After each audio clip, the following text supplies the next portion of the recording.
apa hukum GoPay? Sebenarnya apa yang bermasalah dengan GoPay?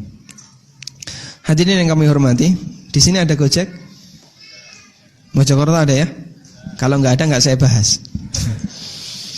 Saya waktu ngisi di Kendari, ditanya tentang ini, terus saya tanya ada nggak Gojek di sini? Nggak ada. Ya, di Kendari belum ada Gojek, nggak jadi dibahas, Pak. Jadi tentang GoPay maupun e-money maupun e-tol atau yang lainnya, ini dompet virtual ya. Jadi dia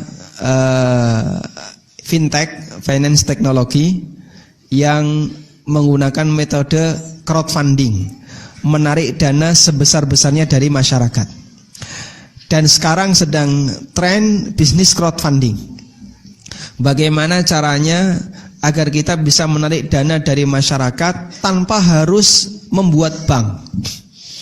Karena untuk bisa menjadi bank itu susahnya luar biasa. Nah, cara yang paling gampang adalah pakai metode fintech crowdfunding ya. Finance technology, memanfaatkan teknologi dalam masalah keuangan untuk bisa menarik dana dari masyarakat. Maka muncul online shop atau marketplace, berbagai macam pasar-pasar online. Itu salah satu di antara tujuannya adalah untuk bisa menampung dana dari masyarakat tanpa harus berubah wujud jadi bank. Kemarin baru saya dapat broadcast bahwa selama Ramadan Shopee itu pengunjungnya lebih dari 200 juta selama Ramadan. Sampai tanggal berapa begitu? Itu Ramadan belum selesai, Pak. Karena yang ngasih broadcast saya waktu itu orangnya lagi iktikaf tapi dia masih sempat meninjau seperti itu. Jadi lebih dari 200 juta pengunjung. Itu yang belanja. Kalau misalnya 10% saja, berarti berapa, Mas? 20 juta. 20 juta yang belanja, Pak. Andaikan ya, satu belanja minimal 50.000 kali 20 juta berapa? Hah? Berapa? 1M, bukan 10M. Hah? 10M, bukan 100. Baik. Sudah ukuran M ya, bukan ukuran S lagi. Ukurannya sudah M. Nilai M ini mengendap selama berapa hari?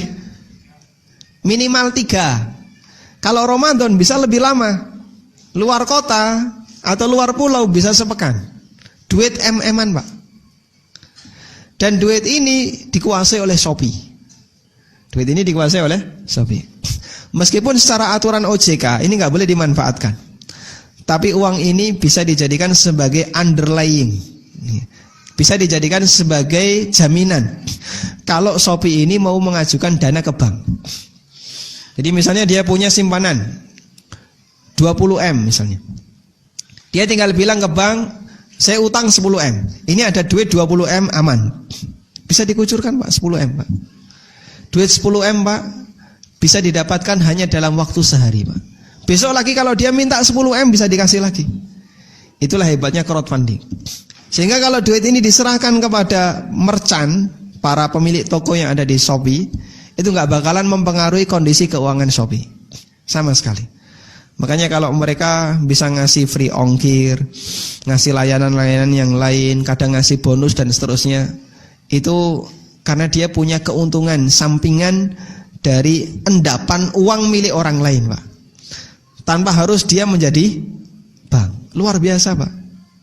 Makanya crowdfunding itu sekarang menjadi tren bisnis di masa sekarang, di masa teknologi. Nah, termasuk diantaranya adalah GoPay. GoPay, kalau misalnya sekarang di Indonesia pengguna GoPay ada 1 juta orang saja misalnya ya. Kemudian dalam sehari masing-masing top up 100.000 saja. Padahal bisa jadi lebih. Berarti dalam sehari GoPay dapat berapa? Ya? Berapa? 100M dalam sehari, Pak. Duit 100M itu kalau geser sehari saja, karena uang sekarang dengan uang besok mahal mana? Hah? Uang sekarang dengan uang besok mahal mana? Mahal sekarang. Uang sekarang dengan uang dulu mahal mana? Mahal dulu. Duit itu semakin tua semakin mahal. Dulu 5.000 bisa dipakai untuk beli apa, Pak? Tahun 80. Hah? Bisa dipakai beli tanah. Sekarang 5.000 dipakai beli apa? Kertasnya saja. Untuk gambar tanah. Tayyib. Sehingga jamaah yang dimuliakan Allah, itu kalau nilai 5.000 kalau geser sehari mungkin nggak ada pengaruhnya sama sekali. Tapi kalau 100 M geser sehari itu muncrat kemana-mana, Pak. Jadi 100, sekian M. Komanya itulah yang dimanfaatkan. Sehingga hadirin dimuliakan Allah, ini potensi yang luar biasa. Dan itu dana milik umat. Cuman mereka bisa menyerahkan dana ini dalam jumlah besar tanpa menyadari kalau itu sebenarnya adalah potensi milik mereka. Makanya kenapa kok sampai ada diskon, ada layanan ini, free ini dan seterusnya, karena mereka bisa mendapatkan manfaat dari yang lain.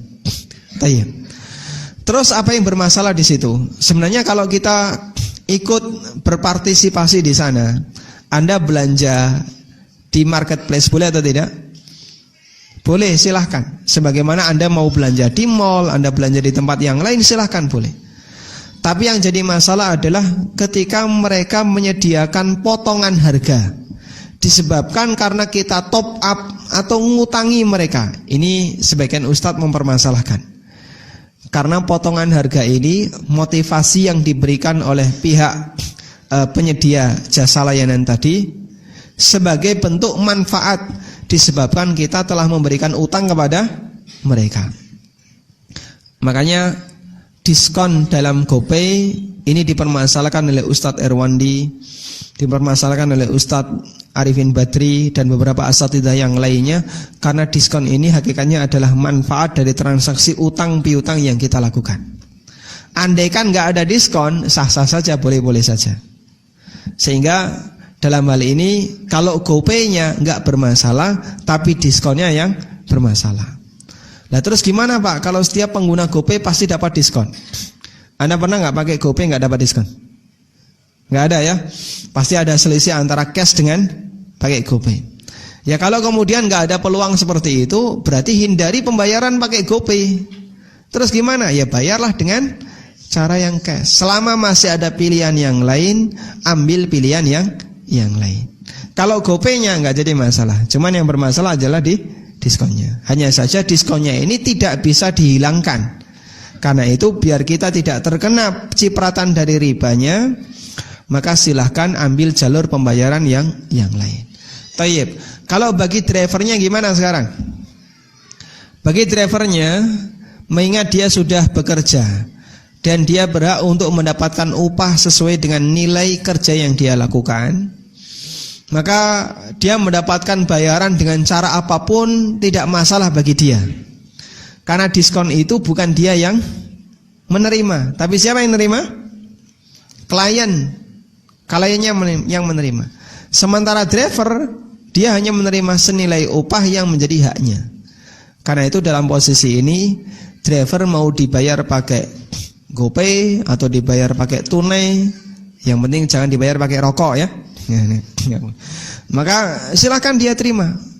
Boleh untuk kemudian dia manfaatkan. Wallahu a'lam.